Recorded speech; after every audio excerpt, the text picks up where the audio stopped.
Hello दोस्तों, आज हम यहाँ पे हमारी 12th क्लास की स्टडी स्टार्ट करने वाले हैं और 12th क्लास की स्टडी में हम जो सब्जेक्ट स्टार्ट करने वाले हैं that is business study, right. चलिए बिजनेस स्टडी 12th क्लास का स्टार्ट करूं उसके पहले एक छोटा सा डिस्कशन रिगार्डिंग द सिलेबस। उसके लिए मुझे पहले आपसे ये मतलब समझना होगा कि क्या 11th क्लास का बिजनेस स्टडी का सिलेबस हल्का फुल्का आपको याद है। चलिए मुझे एक छोटी सी चीज ये डिस्कस करना है कि बिजनेस स्टडी होता क्या है, बिजनेस स्टडी में चीजें कौन कौन सी थी। तो 11th क्लास में हमने ये देखा था कि बिजनेस स्टडी जो होता है दैट इज नथिंग, उसमें हमने क्या क्या चीजें देखी थी कि बिजनेस क्या होता है, बिजनेस कितने तरह का होता है, बिजनेस के सोर्स ऑफ फाइनेंस क्या होते हैं, राइट। फिर बिजनेस में इंटरनल ट्रेड के बारे में पढ़ा, फिर हमने इंटरनेशनल लेवल के बिजनेस इंपोर्ट एक्सपोर्ट प्रोसीजर्स के बारे में पढ़ा, राइट, वही लेंथी प्रोसीजर्स, राइट। हाँ, ये चीजें देखी। फिर बिजनेस रिस्क के बारे में पढ़ा, ये सारी चीजों के बारे में हमने पढ़ा। इन शॉर्ट यदि मैं आपसे बात करूं तो 11th क्लास में ये पढ़ा था कि बिजनेस क्या होता है, बिजनेस कितने तरह का होता है। नाउ जब हम 12th क्लास की पढ़ाई स्टार्ट करने वाले हैं तो 12th क्लास की पढ़ाई का जो मेन कोर एलिमेंट है दैट इज मैनेजमेंट। मैनेजमेंट मतलब क्या होता है, तो यदि अपन एक सिंपल लैंग्वेज में यदि बात करें कि एक इंडिविजुअल पर्सन जो होता है वो अपने दिन भर का, अपनी लाइफ का, अपने हर एक मोमेंट का, अपने हर एक एक्टिविटी का क्या कहता है, मैनेजमेंट। सो पहले से प्लान करता है, सोचता है, समझता है। दिवाली आने वाली है तो हमें कौन कौन सी चीजों की जरूरत करने पड़ने वाली है वो हम अरेंज करते हैं, राइट। होली आती है तो कौन कौन सी चीजों का, जैसे एग्जाम्स आती है तो हमें मैनेजमेंट करना पड़ता है कि आप पढ़ाई कैसे करेंगे, राइट। अब हम कौन सी चीज को, कौन से नोट्स को किस हिसाब से prepare, so that is all called management, right. Simple language में यदि कहूं तो management is doing something in a very systematic manner. किसी भी काम को एक सिस्टमैटिक तरीके से करना ही क्या कहलाता है, मैनेजमेंट कहलाता है। क्लियर। अच्छा, बुकिश लैंग्वेज में जब मुझे एक बात बताना, एक इंडिविजुअल पर्सन की लाइफ के एक छोटे से इवेंट में मैनेजमेंट की जरूरत पड़ती है, तो क्या आपको लगता है कि बिजनेस में भी मैनेजमेंट की जरूरत पड़ती होगी? 100% पड़ती होगी। अच्छा, बिजनेस क्या, तो बोलते हैं वो एक्टिविटी, वो इकोनॉमिक एक्टिविटी जिसे हम पैसा कमाने के उद्देश्य से करते हैं, बराबर है। क्लियर। रेगुलर बेसिस पे करते हैं थ्रू कौन, buying and selling of goods and services, बराबर। ये जब हम एक्टिविटीज परफॉर्म करते हैं तो इसमें कई सारे तरह के फंक्शंस हमें परफॉर्म करना होते हैं। जैसे बाइंग एंड सेलिंग में खरीदना है, फिर बेचना है, फिर रॉ मटेरियल अवेलेबल करवाना है, फिर पैसों का मैनेजमेंट है, फिर लोगों का मैनेजमेंट है, फिर वर्क का मैनेजमेंट है, फिर ऑपरेशंस का मैनेजमेंट है। कई सारे तरह की चीजें हमें जो है वो देखना होती है, राइट।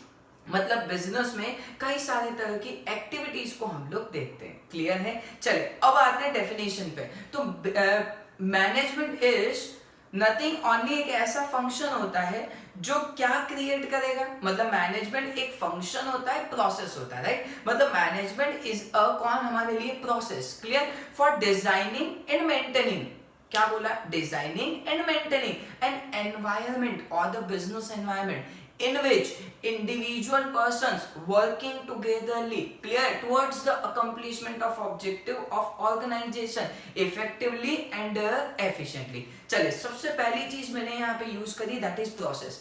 लगता है आपको बिजनेस में मल्टीपल टास्क होते हैं तो एक प्रोसेस लगती होगी मैनेजमेंट के लिए भी, बिल्कुल लगती होगी। जैसे फॉर एग्जांपल यार मुझे ना रॉ मटेरियल से फिनिश गुड्स बनाना है, एक प्रोसेस लगेगी सर। यहाँ पहले प्लान करना पड़ेगा, ऑर्गेनाइज करना पड़ेगा, फिर स्टाफिंग, फिर डायरेक्टिंग एंड कंट्रोलिंग, ये 5 फंक्शंस है।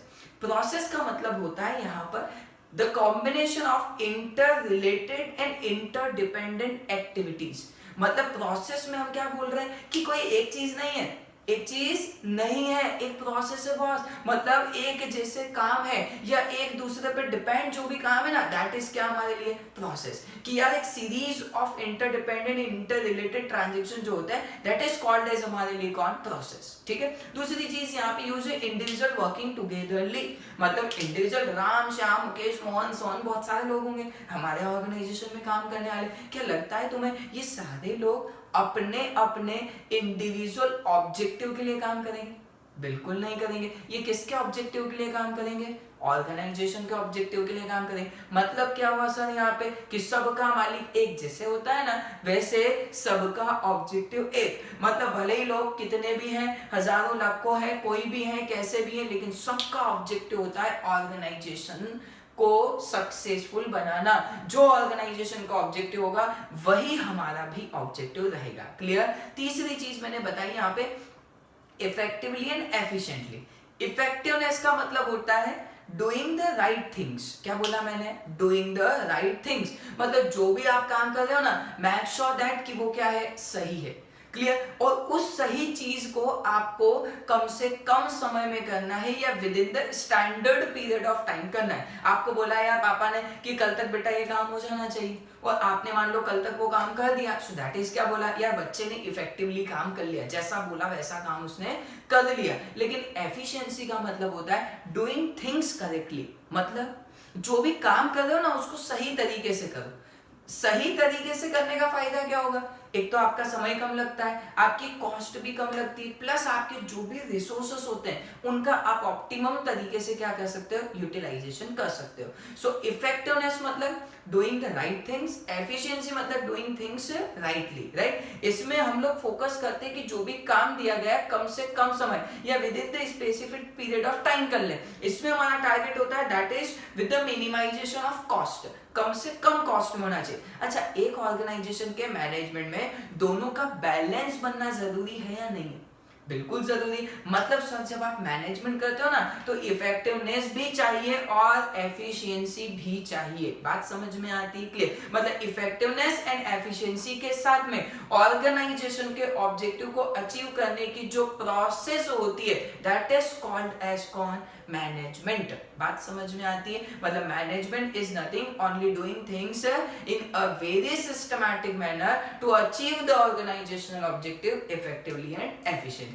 एक छोटी सी डेफिनेशन और बनती है यहाँ पे कि management is nothing only art of doing things, art of getting things done through others, मतलब दूसरों से काम करवाने की एक कला भी होती है कौन, मैनेजमेंट। क्लियर? ये छोटी सी क्लिप में हमने देखा है कि मैनेजमेंट क्या होता है। चलिए ये डेफिनेशन आपको याद होना चाहिए। Thank you so much.